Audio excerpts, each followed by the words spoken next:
Okay, let's unpack this. We are witnessing kind of a fundamental, quiet, global conflict unfolding right now. And the terrain of this battle, it's your identity, your digital identity. Every country, every major corporation, they're all racing to define the underlying structure of our digital selves.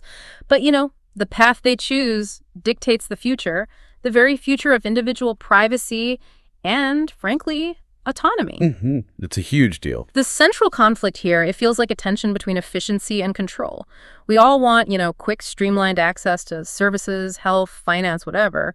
But who holds the ultimate keys to that access? That's the question. We see three major paths emerging globally today, and honestly, two of them look fundamentally broken to me. You have the state model, the corporate one, and then something else entirely. Exactly. First, there's the centralized state model. Think government frameworks, like the one the UK is pushing for right now. Second, we have the corporate single sign-on, SSO. That's become the de facto standard, really, relying heavily on big tech giants, Google, Meta, Apple logins. And then finally, we have the architectural and philosophical opposition, the decentralized solution. This is what Linkspreed champions as the universal integrated identity decoupled, or UIID concept. UIID, decoupled is the key word there. Absolutely. So our mission today is pretty comprehensive. We need to synthesize the intense critiques leveled against those first two models, the state and the corporate. We need to understand their inherent, maybe unavoidable flaws. Then we'll explore precisely why the UIID concept, which, you can read about extensively on sites like wield.linkspreed.com, emerges not just as an alternative, but maybe as the necessary, structurally superior third way, a truly decentralized, privacy-first foundation that ensures the individual is sovereign. And if we connect this to the bigger picture, you really need to understand this isn't simply about the convenience of logging into your favorite retail website faster. It's just not. This is about controlling the fundamental infrastructure of digital existence itself. It really is. In the near future, whether you can access essential healthcare, exercise your democratic rights by voting, or even just participate fully in commerce, it will inevitably hinge on this foundational digital identity layer. So the stakes are huge, existential almost. They really are. What the global community desperately needs is, well, an ideal system. One that can simultaneously support all the requirements of modern efficiency, regulation, governance, all that stuff. But without demanding that citizens sacrifice fundamental control over their data or their autonomy. That's the crux. We need a system that facilitates cryptographic proof of verification without requiring the revelation of unnecessary raw information. That exact tension verifying without revealing, that's what drives this entire critically important debate. Okay, let's dive into that first model then, the state model. We're using the UK government's approach as our primary case study here, though, similar risks probably apply to any nation pursuing high-level centralization. The stated aim always sounds good, right? Simplify access to hundreds of public and private services with one unified ID. It sounds efficient, predictable, modern. Who wouldn't want that? On the surface, yeah, it's appealing. But when you dive into the architecture, the actual nuts and bolts, you find the core design flaw just staring back at you. Any approach relying on centrally managed identity verification, particularly at a national scale, it creates this massive, singular, aggregated database of citizen data, all in one place. A honeypot. Exactly. That centralized database isn't just a high-value target. It is, architecturally speaking, an inherent point of catastrophic failure. Doesn't matter how good the security is or how well-intentioned the government is trying to protect it. The design itself is the problem. That's absolutely right. When you consolidate the personally identifiable information, the PII, for millions and millions of citizens into a single digital location, especially information related to biometrics, financial history, legal status, address history, all the sensitive stuff. You're essentially creating a strategic asset, a honeypot, as you said, of just unparalleled value to malicious actors. This is what we call catastrophic systemic risk. But we're not talking small-time hackers here. No, not at all. We're not talking about petty criminals or, opportunistic individual hackers. Forget that. We are talking about advanced persistent threats APTs, state-sponsored hacking groups from rival nations, or sophisticated transnational criminal organizations. They see this consolidated data as their ultimate prize, the jackpot. A single successful breach of a centralized national identity system wouldn't just result in widespread, debilitating identity theft for millions. That's bad enough. It would deliver a catastrophic systemic blow to the nation's entire digital infrastructure. Imagine the financial market chaos, the collapse of trust in government services. Just think about that. And the long-term, possibly irreparable damage to national security caused by leaking core citizen records. The architectural choice to aggregate makes this kind of outcome, well, statistically inevitable over time. Wow. Okay, so that's the external threat. But the risk isn't purely external, is it? The architecture itself seems to contain internal and political dangers, too. Let's talk about mandatory compliance and the dreaded scope creep. That feels, I don't know, arguably the most insidious risk for civil liberties. Scope creep is always the worry with these systems. Always. Once a digital ID is established, right, and successfully adopted by millions, is there any reliable political, legal, or even technical mechanism, like a technical fence, to prevent the gradual, unchecked expansion of its mandate? I mean, an ID that starts life just to simplify submitting your tax return.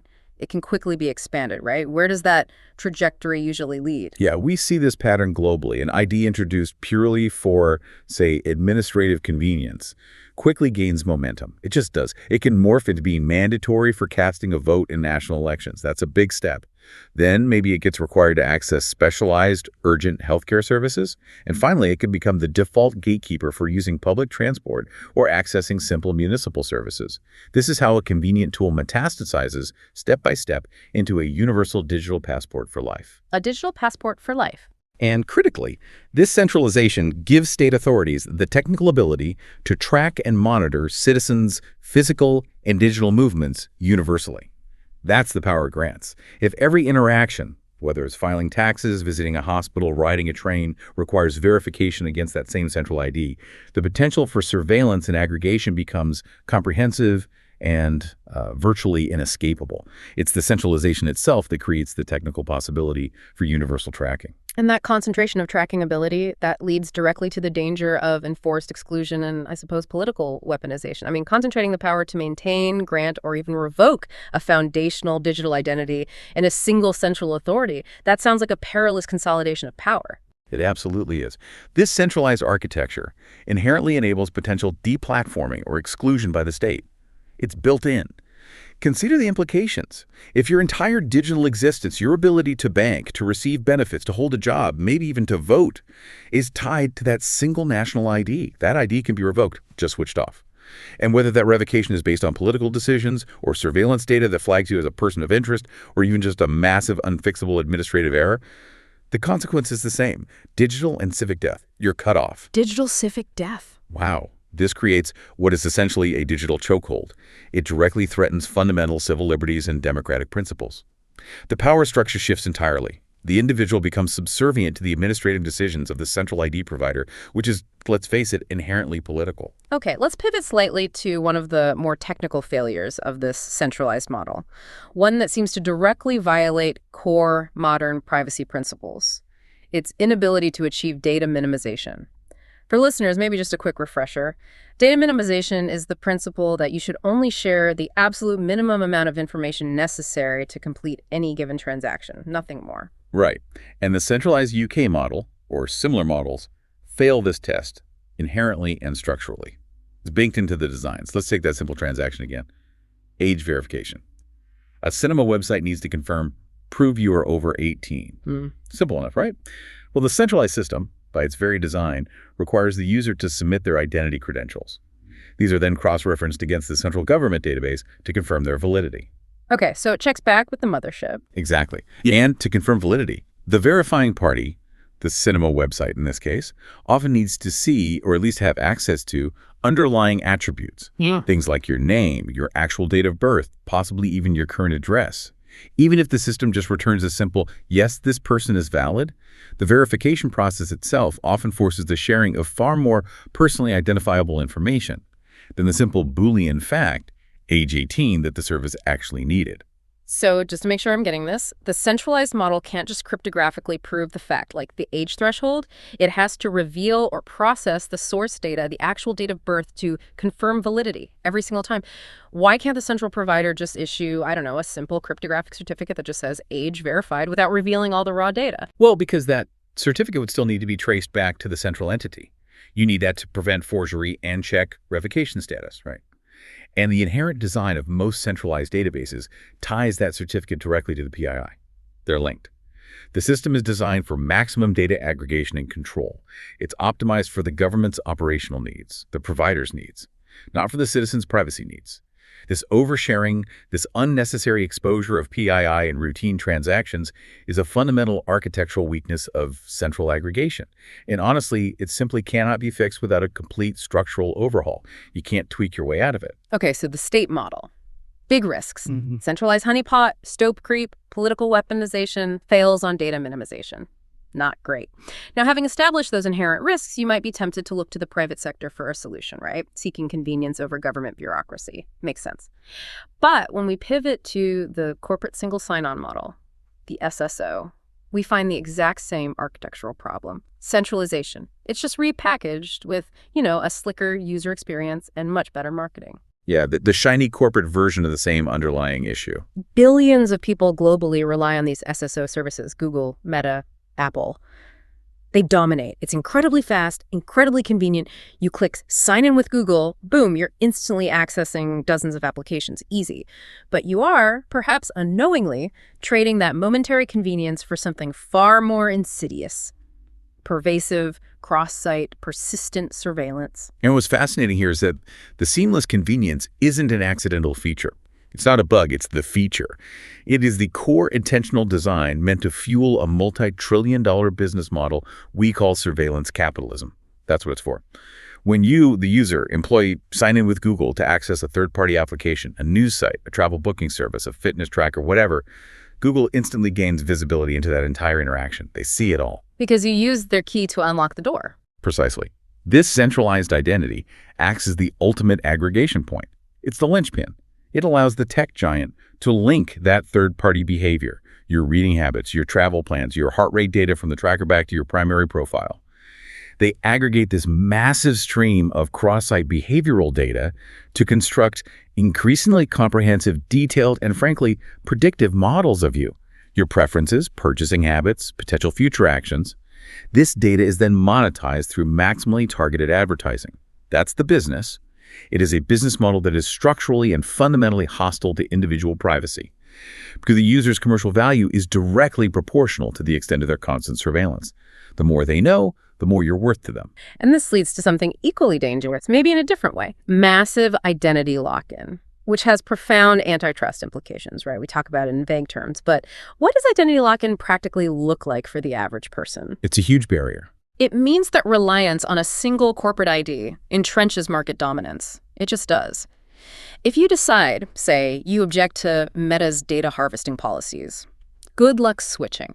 Switching means potentially losing years of accumulated account history, all your digital credentials, proof of purchases across maybe dozens of mission-critical applications.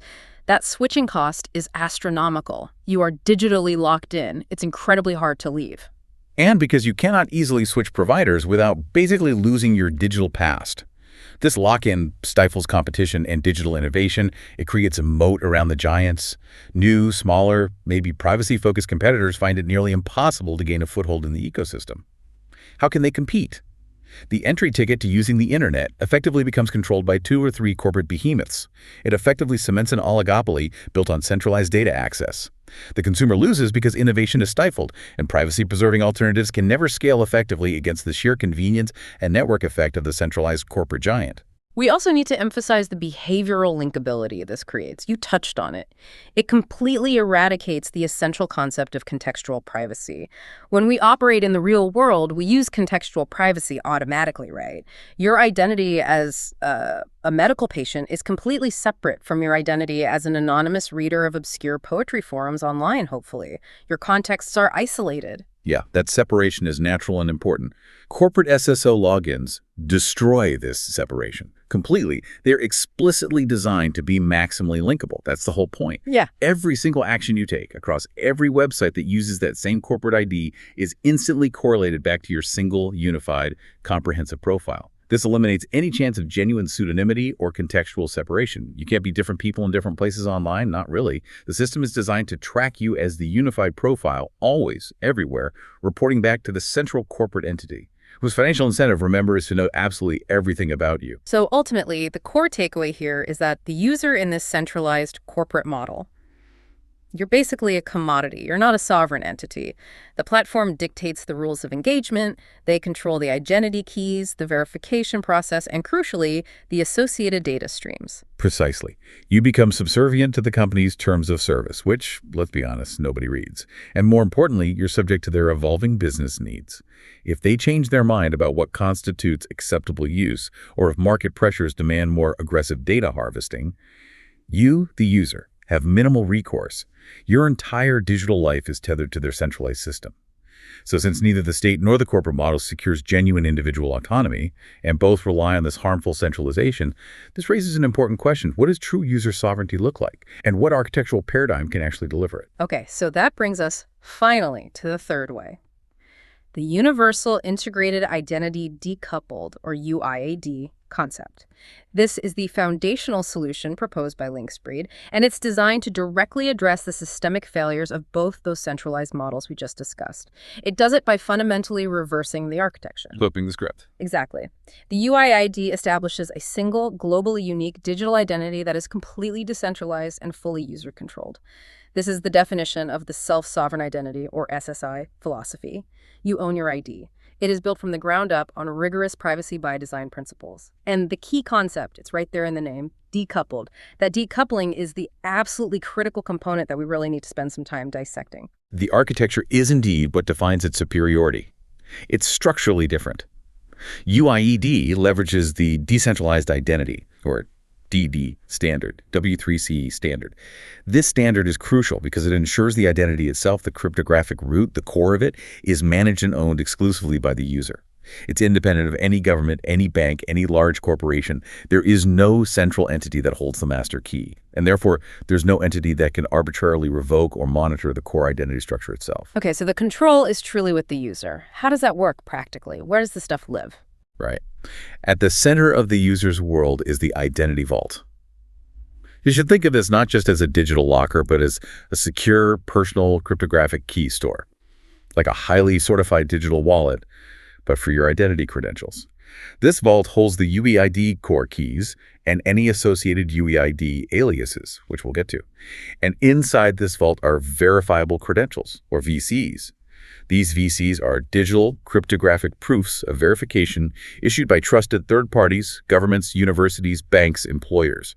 They're basically digital documents that say things like verified age 18 or holds a current professional license or graduated from University X. The user carries the authenticated proof. They don't carry the burden of constant central verification like in the other models. Okay, that structure immediately contrasts with the UK model, right? Where the government holds the identity and the proof. Here, the individual is the carrier and controller of their own official credentials. That's a big shift.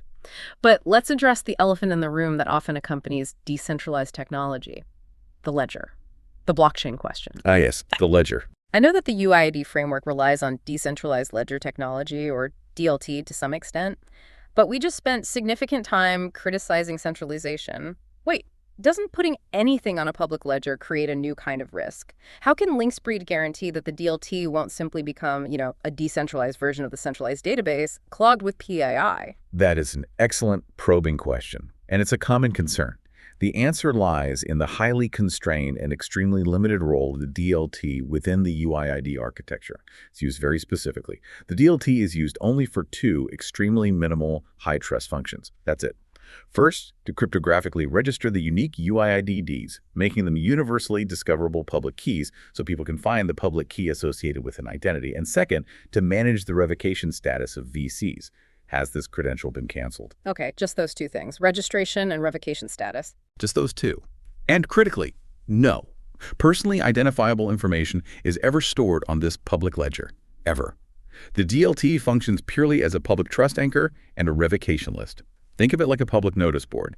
It might hold a cryptographic pointer, a hash, that indicates a certain credential has been revoked by its issuer. But that hash contains zero information about who the user is, what the credential was for, or any underlying PII like their name or date of birth. Nothing. This is a deliberate, privacy-conscious design choice. It ensures the ledger confirms that the digital keys exist and haven't been canceled, but it never knows the individual behind the keys. It's blind to PII. All right, that addresses the ledger concern. Yeah. But here's where it gets really interesting. You mentioned it earlier. The true revolutionary mechanism that proponents say breaks surveillance capitalism and state overreach.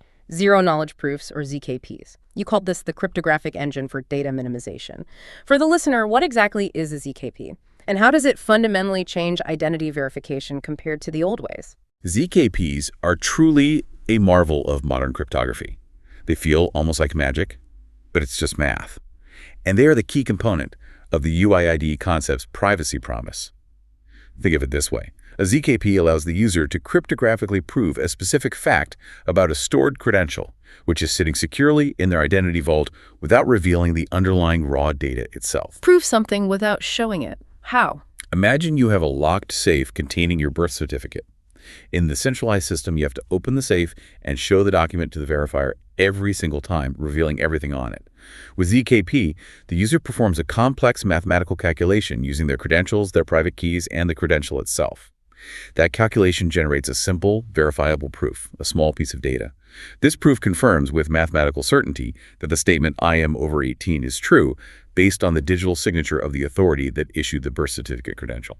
So the verifier, the Cinema website again, gets a yes or no cryptographic confirmation, but they never see the actual birth certificate credential. They never see my name, my date of birth. Exactly. The verifier receives the ZKP and can mathematically verify it against the public information, like the issuer's public key on the DLT. They get a mathematical guarantee that the claim, age 18, is true according to a credential issued by a trusted authority, without learning any other information from that credential.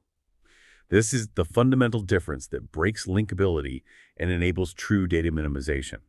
Remember how the centralized UK model failed because it had to reveal everything, name, DOB, to prove one thing? With ZKP, you reveal nothing but the proven fact. Minimal disclosure by default. It fundamentally eliminates the data oversharing that plagues both corporate and state centralization. It makes UID architecturally capable of delivering on that promise of true data minimization. Okay, that ZKP part sounds incredibly powerful, truly game-changing if it works at scale. But, SSI critics often point to one massive practical hurdle: usability, and especially key management. If the user is truly sovereign and controls their identity vault and their cryptographic keys, what happens when they inevitably lose those keys? Forget their password, phone breaks, doesn't that risk permanent catastrophic digital exclusion? Losing your keys means losing your identity. This sounds like trading centralized risk for potentially devastating single-point user error risk. That is a crucial and entirely fair challenge, and early SSI implementations definitely struggled with this. It was a major roadblock. But robust frameworks like the UIID concept, as designed by Linkspreed and others in the space, address this head-on. They have to. They understand that user sovereignty cannot come at the cost of irrecoverable loss. That's not sovereignty, that's just fragility. The solution lies in advanced key management protocols implemented within the identity vault software itself. Okay, like what kind of protocols? Well, these systems utilize mechanisms like multi-signature schemes or social recovery protocols, or even dedicated secure hardware. In a multi-sig setup, for instance, recovery might require signatures from multiple pre-designated recovery wallets, maybe held securely by family members, trusted friends, or even professional custodians, rather than relying on one single master key. For enterprise or high-security use cases, the solution involves highly secure, audited vaulting mechanisms that use cryptographic segmentation and redundancy. The goal is to allow the user to remain sovereign over the keys, to control them day to day, while ensuring resilience against simple loss, theft, or hardware failure. True sovereignty must include resilient recovery mechanisms. Otherwise, as you said, it's just glorified single point of failure risk placed on the individual, and that's not a viable system for everyone. Right, recovery has to be built in. Makes sense. Okay, let's tie this all together now by focusing back on that word, decoupling. The D in UIID. You mentioned this relies on the essential two-tier structure, the UAO core and the UAU alias. How do those two components work together to protect contextual privacy to fight that universal tracking problem? This two-tier structure is really the elegant answer to the surveillance threat inherent in corporate SSO and potentially state IDs too. The UID core provides the high-trust rooted verification. Think of this as your digital passport or birth certificate equivalent. It's the anchor. It is the identity you use only when absolutely necessary for high-stakes transactions. Things like opening a bank account, crossing a border, formal governmental services where true identity proof is legally required. Okay, so core is for the serious stuff. What about everything else? Exactly. For the vast majority of daily digital interactions, logging into a forum, commenting on a blog, booking an Uber, maybe low-level e-commerce, signing up for a newsletter.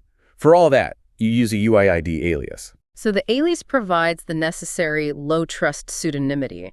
It's like a temporary digital badge or persona I can use freely. Precisely. It's a pseudonym, or potentially many pseudonyms, generated from your vault. And the system is architecturally guaranteed to be decoupled. This is vital. While an alias is cryptographically tied back to the core identity within your vault for potential high-stakes revocation, like if an alias is grossly misused for illegal activity, the core could potentially be used to revoke it. The alias itself is designed specifically to prevent mass behavioral tracking by third parties. No single third party, not the state, and certainly not a corporate entity like Google or Meta, can easily aggregate all your low-trust behavioral data collected via various aliases and link it all back to your high-trust core identity. The link exists only for specific, high-trust recovery or revocation needs, controlled by the user or predefined policies, not for general surveillance. So the decoupling breaks the aggregation. Exactly. The alias ensures contextual privacy. If you use one alias for your gaming activities and a completely different one for participating in political discussions, those two behavioral profiles remain distinct from the perspective of outside observers and trackers. It breaks the aggregation engine of surveillance capitalism. This decoupling, enabled by the core alias structure, is arguably the only architectural approach capable of safeguarding personal privacy and ensuring true user agency at scale in the digital world we live in now. Okay, let's try and wrap this up then. So what does this all mean for you, the listener? We've laid out these three models currently defining the global identity landscape. Centralization, whether it's state-run like the UK model proposals or corporate-run via SSO, it fundamentally prioritizes aggregation, linkability, and ultimately control. And that inevitably leads to systemic catastrophic risks, market lock-in, and yes, constant surveillance. That seems to be the price. That's the trade-off inherent in centralization. Right. Then you have the UIID model anchored in self-sovereign identity and this concept of cryptographic decoupling. It entirely flips that script. It prioritizes user sovereignty, actual data minimization through things like ZKPs, and contextual privacy through that clever core and alias structure. It feels like a really stark choice. Architectural risk and external control on one side, or cryptographic privacy and absolute user agency on the other, the decentralized decoupled architecture like UIID. It isn't just a marginal improvement. It feels like the only path forward that is structurally capable of delivering the privacy guarantees modern digital life really requires. And as we conclude, maybe let's just reflect on the broader implications of identity ownership for a moment. If digital identity truly is the access key to modern society, and it increasingly is, right? It's the required entry point for participation in governance, commerce, global communication. Then the UIID model suggests that the next necessary leap isn't merely digitalization. We've kind of already accomplished that, more or less. The next leap is definitive, structural decentralization, owning our own keys. Moving beyond just putting old systems online. Exactly. And the technology, crucially, is mature. The zero-knowledge proofs, the DIDs, the secure decentralized vaults. This isn't science fiction anymore. It's ready to deploy. So the question for you to mull over as you go about your day is this. Given that the public is, I think, starting to fully understand the risks of centralized identity, and now knows that a more autonomous and secure architecture like the UIID concept is not only possible but readily available, how quickly will state and corporate systems be forced to adapt? How quickly will they have to respond to the rising user demand for ZKP-level privacy and structural decoupling? The technology is waiting. It feels like it's waiting for the public will to catch up.